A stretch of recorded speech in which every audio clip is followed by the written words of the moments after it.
Since 2020, Portuguese salaries are up 23%. Yet in some areas, it takes a household 13.2 years to buy the average property. Who is Portugal for?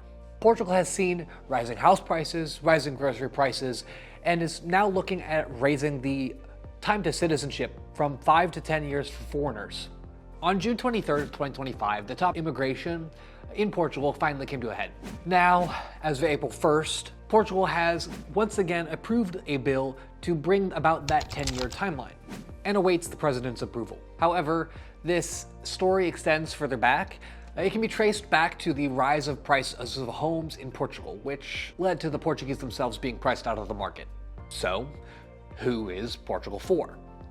It's for the Portuguese, of course. Let's not get it twisted. Ireland is for the Irish, France is for the French, Portugal is for the Portuguese. It's a simple idea. However, it can be difficult to make that statement real.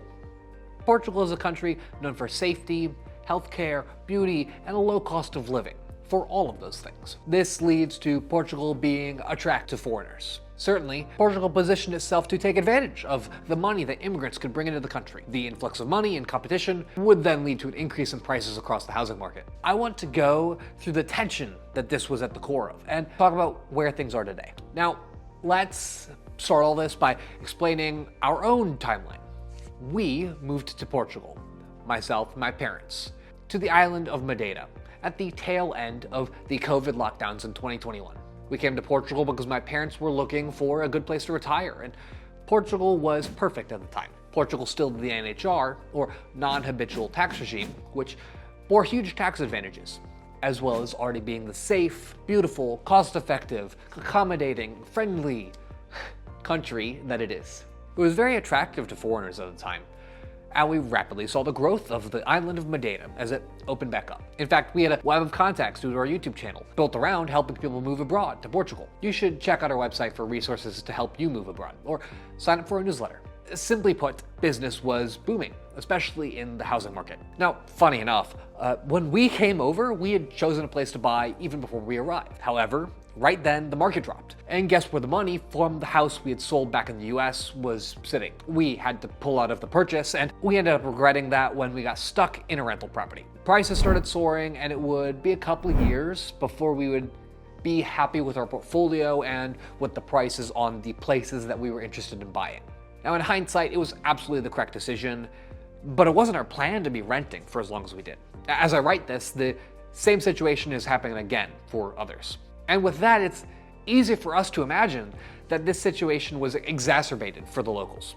Of course, we heard plenty about how foreigners were driving up prices. Just down the road from our rental were apartments going for $1 million. And in the other direction, we watched as the Dubai was being built. All of this was catered directly to high-spending foreigners. But I want to clear up something. When people complain about houses being too expensive, it is a common misconception that lies on the people purchasing. Of course, something at a high price point isn't targeted at the average Portuguese buyer. The builder never intended to target them and chose to use the premier location that they had to build as nice of a building as they could, which is perfectly fair. Of course, at the other end of the spectrum, you find the majority of Portuguese competing over the same set of properties. It just so happens that foreigners are more willing to accept higher prices on these lower end properties, which brings the price up on the homes the Portuguese would be interested in. It's sad, yes, but I just want to get this off my chest. The person who sold that property, that lower end property at a high price to a foreigner, was likely a Portuguese person. There's every chance that for each young person scrambling to find a place they can afford to live, they have a family member who made good money off of this situation. However, the frustration is real. Now, if you end up making a journey like this, like we made, to anywhere in the world, we recommend using traveling mailbox. You need some way to get your mail, and traveling mailbox is secure and can even scan timely documents to you at your request. Use our affiliate link in the description. That out of the way, we watched Portugal open back up. We arrived on Madeira at the tail end of COVID. It was cool to witness. Madeira Island is an island built off tourism, so the COVID shutdown was very damaging for everyone's way of life. While there were subsidies given to business owners who couldn't work, it often wasn't enough to actually pay for the cost of the business and for their family, so there were plenty of hardworking people that simply sat waiting at the restaurant all through COVID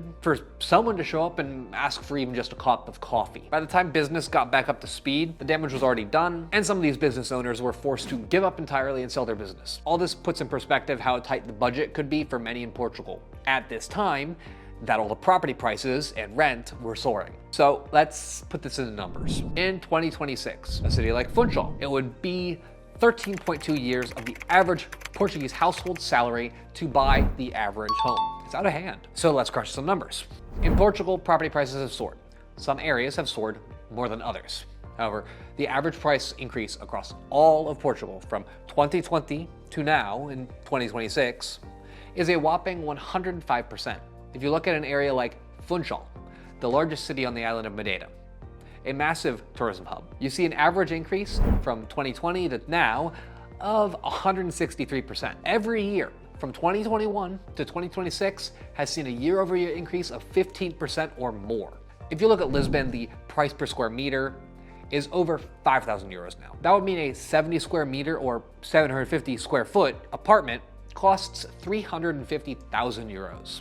Now, this is a lot of numbers, and the whole world has seen major increases in prices in that time frame. However, we can simply compare to how things changed in the county we moved from. We used to live in McHenry County, Illinois.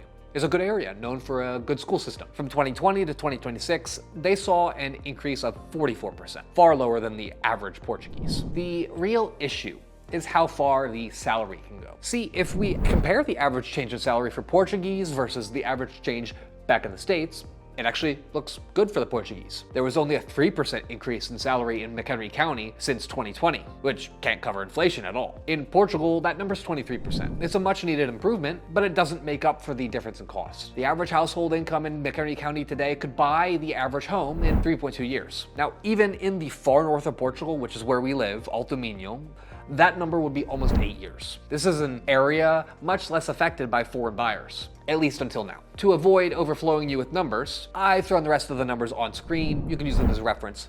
But what it all boils down to is simple. The Portuguese can't afford to buy homes. With such a gap between property prices and what the Portuguese can afford, it has raised tension with the people that they see as at fault. Of course, there's a lot more that goes into it, but one solution is to make Portugal less appetizing for those foreigners jacking up the prices. The first move was a couple years ago to eliminate the NHR, which gave massive tax benefits to Americans moving to Portugal. Yet even after that, the country is such a wonderful place. It's safe, welcoming, beautiful. Americans still like to come to Portugal due to the accessible visas and the 5-year route to an EU passport. So what's Portugal's next move? It's to extend the timeline to a passport. It must be said, this isn't just about America. It certainly helps make sure the Americans that do come truly love Portugal.